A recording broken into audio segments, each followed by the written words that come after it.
Bu zıplıyor.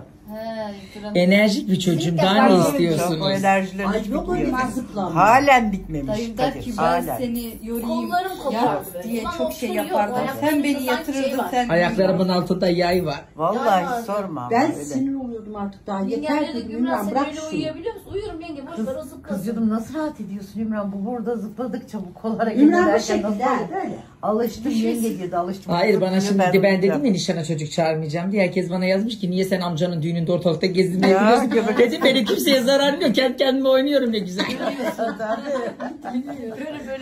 En kötü dönüyorum.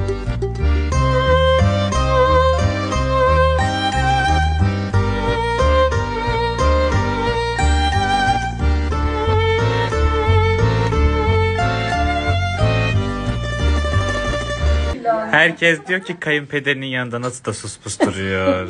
Neler söylemek istersin?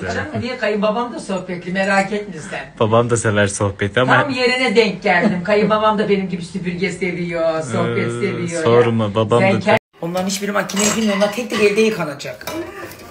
Yemek takımı da öyle. Alış. Alış bebeğim alış. Yavaş. Valla sen yorulsan bulaşık makinesi. Aferin. He ben de geleyim ki onların bir tane yaldızlı kalmamış. He ondan sonra ne edeceğim? Yaldızlı alma. Yaldızla. Bu evde yaldızsız bir şey mi var? Bundan sonra Sen yavaş alış. Bundan sonra olsun. Bundan sonra da olamaz. Sonra olsun. Yaldız nedir be? Yaldız nedir?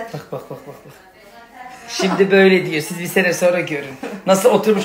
Tek tek yaldız parlatıyor. Gidi kızım. Ha, bundan 6 ay önce de evlenmem diyordu bak. Büyük konuşmayacaksın.